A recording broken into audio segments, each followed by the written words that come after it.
اطار معين او في ظرفيه معينه هي ظرفيه الربيع العربي، ولكن ظرفيه التي استغلها المغرب من اجل تسريع الاصلاحات والرشاد الاصلاحيه.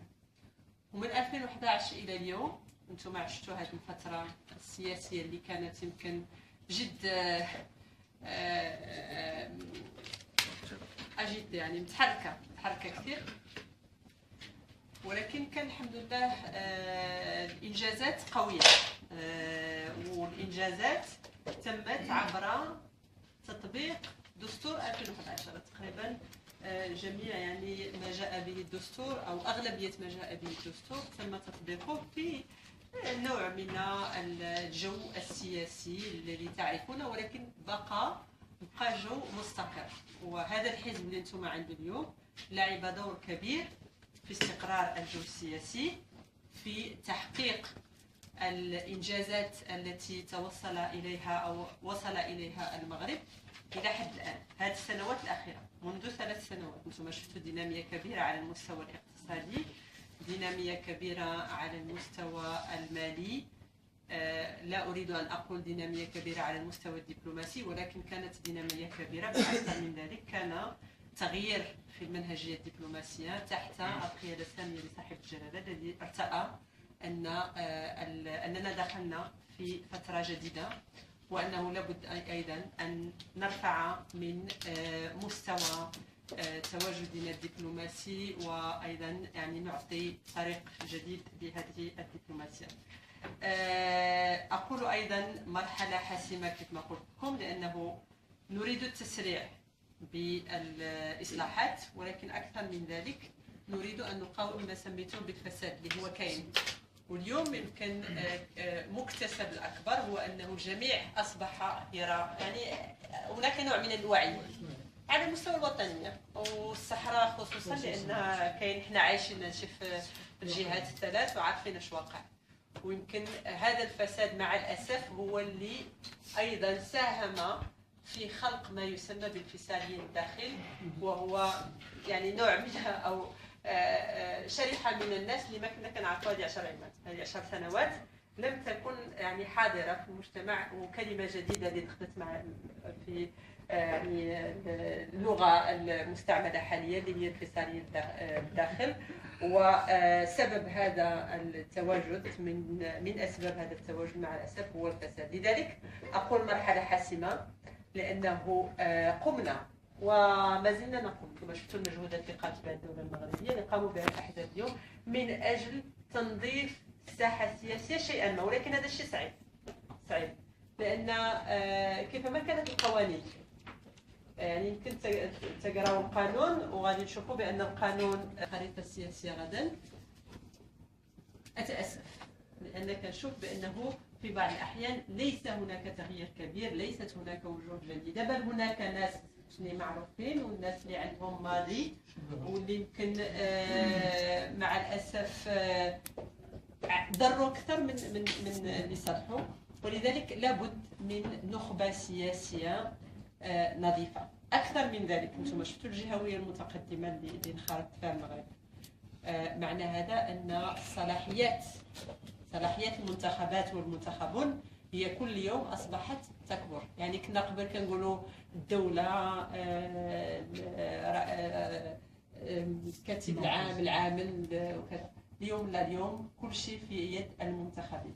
التسيير المالي في يد المنتخبين، التسيير المحلي في يد المنتخبين، التسيير الجهوي في يد المنتخبين، التسيير الوطني مؤسسات المنتخبين الوطنيه في المؤسسه البرلمانيه هي مؤسسات دستوريه تتقوى كل يوم، ومستقبلها هو في تقويتها. ولكن لا يمكن ان نقوي مؤسساتنا بطبقه منتخبه يعني تجر الى الجهات او يعني الجهات السلبيه، بل لابد ان نختار مرشحاتنا ومرشحونا على اساس معايير الاخلاق مهمه جدا، القيم مهمه جدا، وبطبيعه الحال الكفاءات. هذا هو من اهم شيء اللي كاين. الا بغينا يبقى عندنا انسجام، والا بغينا هذا مشروع المجتمع المستقر المتطور المتحضر اللي بغيناه يكون حاضر. بدوري فعلا أفتخر بكونكم قمتم بهذه المبادرة. وفعلا مصطفى قال واحد الكلمة أنا ما انتبهت لها، وأنكم أنتم فعلا هذا شهر 8 وفي أيام عطلة جئتم لأخذ المعرفة ولتبادل الأفكار، وهذا جد مهم. هذا إذا دل على شيء فهو يدل على جديتكم في العمل.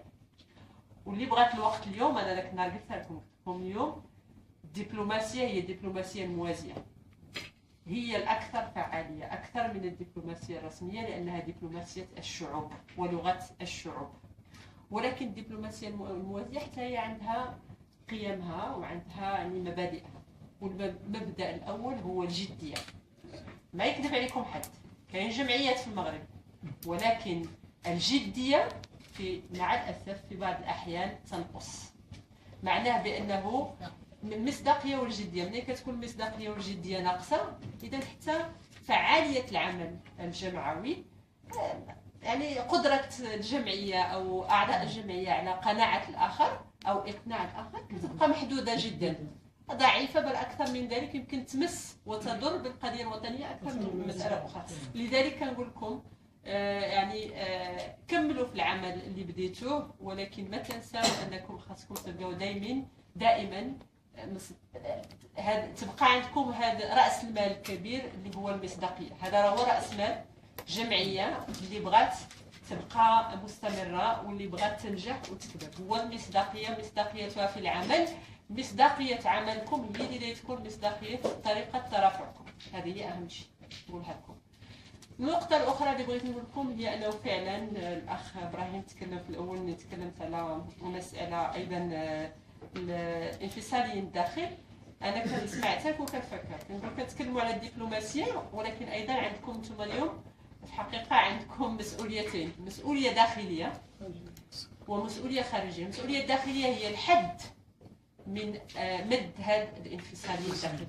هذا جد مهم، لأنهم مع الأسف دخلوا في أحيائنا، دخلوا حتى في الأسر. أنا ملي كنا حنا ديك الساعة ملي كنا صغار، لا من المستحيل شي واحد يقول لك أنا ضد الوطن وحدة التراب المغربي أو كذا أو كذا. اليوم مع الأسف كنشوفوا في بعض الأسر هناك واحد حس انفصالي عند البعض، عندهم مغالطات كيف ما قال الأخ، بروباغندا، لأن كيسمعوا كيشوفوا دي سيت انترنت ديال البوليساريو، كيسمعوا بعض مداخلات البوليساريو. البوليساريو عندهم سبب وحيد للتواجد هو هذه القضية. ولو لم تكن الجزائر لو كانت حلينا قضية، ولكن مع الأسف نتمنى إن شاء الله أن المستقبل. أنا شخصيا قلت لكم لك مرة، أنا عندي ثقة في المستقبل ومتفائلة، لأن الطريق الصحيح هو الطريق الذي نهجه المغرب من الأول إلى اليوم. ما يقول لكم حد لا وراه كاين أغلاط، يمكن تكون من بعد كيكون تقييم لبعض المبادرات أو لبعض السياسات، ولكن ما ننساو بأن كل سياسة كتكون في ظرفية، ولا ننسى أنه دائما كتكون طريق صحيحة. طريق المغرب بالنسبة للصحراء هو إدماج الأقاليم الجنوبية، إدماج الأقاليم الجنوبية عبر المشروع المخطط التنموي للجهات الثلاث أو المخططات الثلاث التنموية للجهات الثلاث. إدماج الأقاليم الجنوبية هو عبر بناء البنية التحتية، هو أيضا بناء المناطق الثلاث، هو أيضا حل معضلة الشغل للشباب، لأن هذا هو المشكل الكبير. إذا جينا نتكلموا على مسألة من أهم المشاكل اللي كاينة في الجنوب هو مشكل التشغيل، يعني مشكلة كبيرة، وفي بعض الأحيان تدفع البعض للانفصال، وهذا هو الغلط. هذا ما خاصو يكون غلط نطيحوا فيه كاملين ولا بعض منا. ومن المسؤوليه ديالنا كاملين حنا في هذه الطاوله اليوم هو انه هو محاربه هذا النوع من الاغلاط التي يقوم بها البعض او يمكن ان يقوم بها البعض، سواء بناء على جهل او على مشكل شخصي ديال التشغيل او مشاكل اخرى.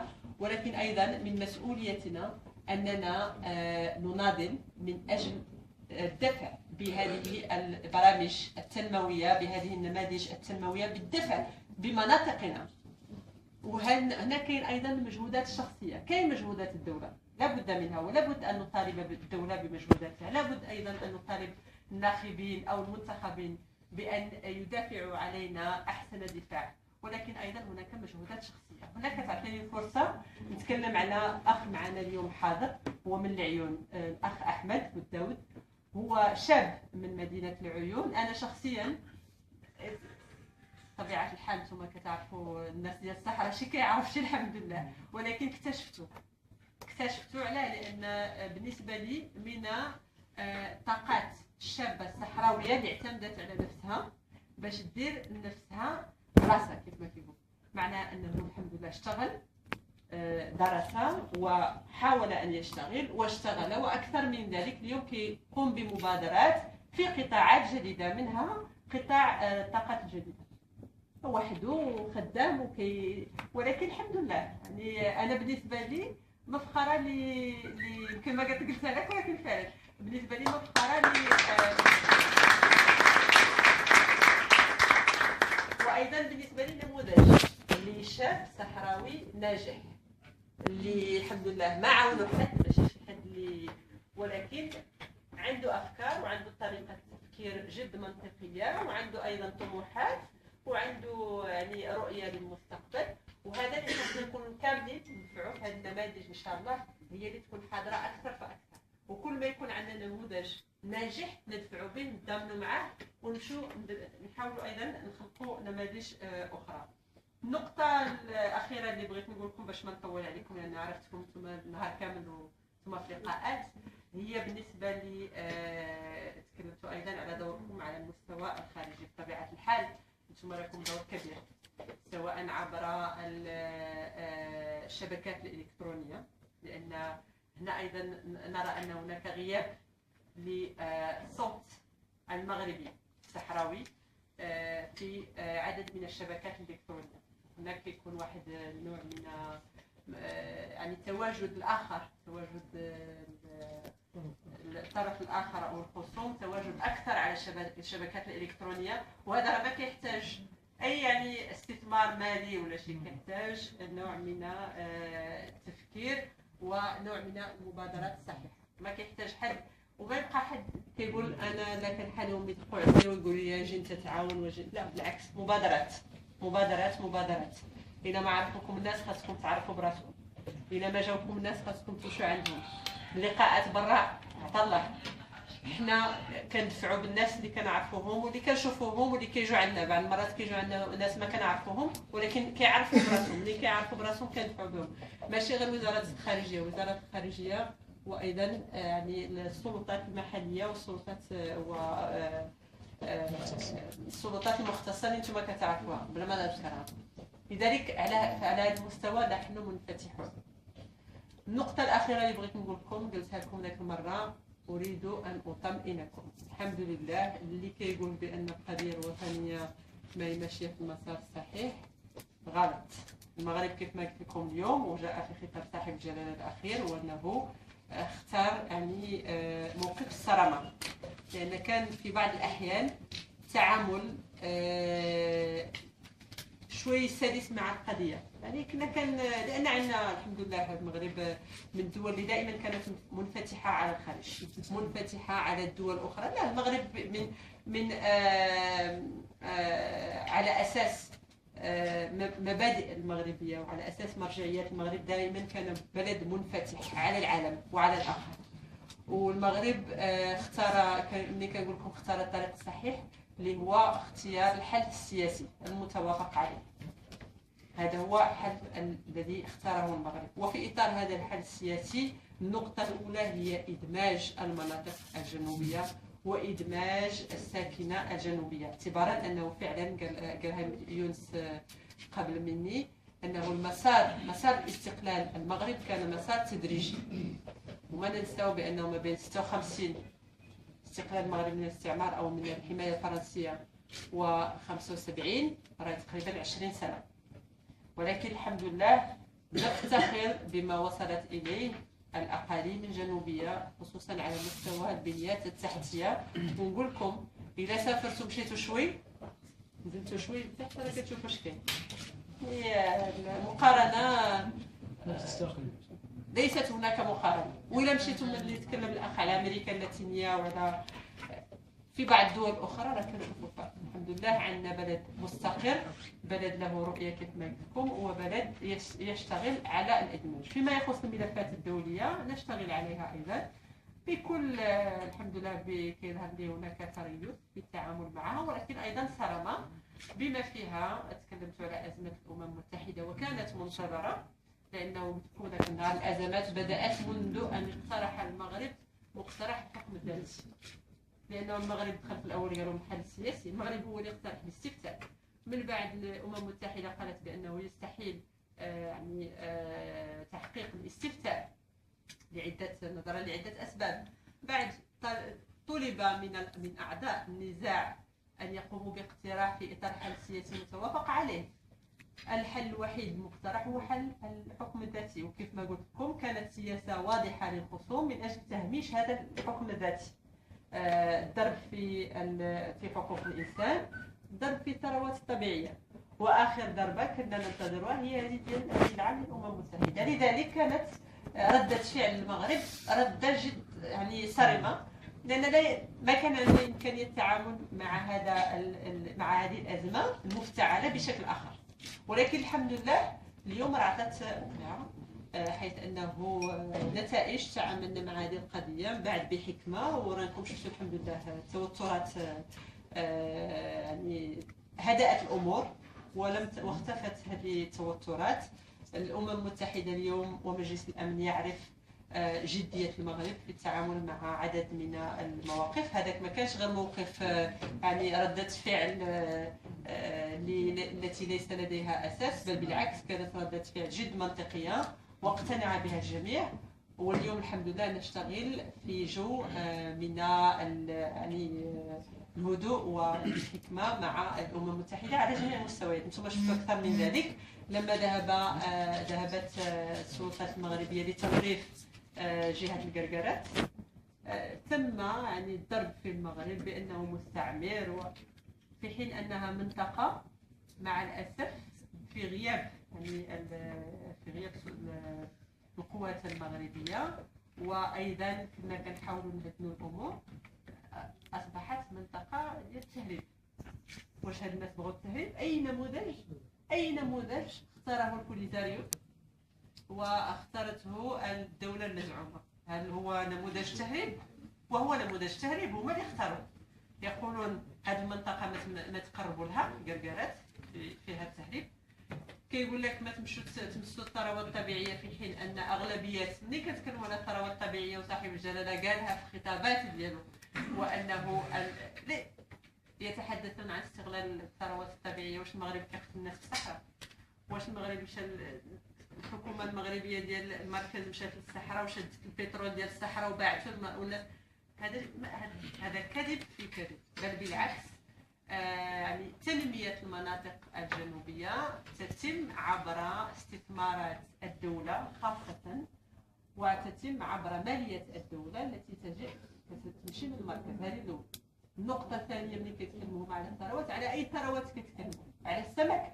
اليوم النموذج الوحيد اللي في إفريقيا اللي كينمي الثروة السمكية وكيعرف كيفاش يتعامل معها هو المغرب، باعتراف الجميع، باعتراف حتى أوروبا لم توقع معنا هذا الاتفاق إلا ما كان المغرب الحمد لله وصل ل واحد المعايير دولية نفتخر بها. اليوم جميع الدول الإفريقية كتجي تطلب منا تقول لك بغينا نموذج المغرب كيفاش نميتوا الثروة السمكية ديالكم. هذا لا يعني أننا عندنا شي ثروة سمكية أكثر من الدول الأخرى، بل بالعكس استغليناها في المناطق الجنوبية وفي جميع أنحاء المغرب بطريقة عقلانية، بطريقة يسود فيها فكر الحفاظ على الثروة السمكية أكثر من مسألة أخرى، بطريقة أيضا ليوجد فيها النفع أصحاب المنطقة وأهل المنطقة. وأغلبية على معرفتي أغلبية المستثمرين في هذا القطاع هو الناس ديال المنطقة، والدليل خير دليل على ذلك هو ازدهار المنطقة. واش هاد الناس هادو بغاو يسدوا البيبان ويخلوا الناس تموت بالجوع إلى حين أن نجبروا حل لهذا المشكل؟ مسألة حقوق الإنسان نفس الشيء، هذا غلط في غلط. من الدول يعني الأكثر تقدم في حقوق الإنسان. هناك ذكاء المغرب، وأنه ذكاء المغرب أنه اختار الطريق الصحيح، هو طريق الديمقراطية، لأن هناك تحدي. أسهل شيء هو أنك تقول أنا ما بغيت لا حقوق الإنسان، ما بغيت حتى حاجة، نسد الباب وخليه يتكلم، اللي بغى يقول شي حاجة يقولها، حنا داكشي اللي بغينا نديرو داخل نديرو. لا، اختار الانفتاح، واختار أيضا نهج استراتيجية حقوق الإنسان التي أصبحت اليوم مسألة دستورية، مسألة جد مهمة يتحدث عليها الجميع. وانتم شفتوا في عدد من المواقع اليوم هناك أيضا الحمد لله وصلنا حتى لتدريب القوات، قوة الأمن وغيرها. إذا هذا غير باش نقول لكم الحمد لله، لابد أن يكون هناك فخر واعتزاز ومئنان على ما يقوم به المغرب فيما يخص القضية الوطنية.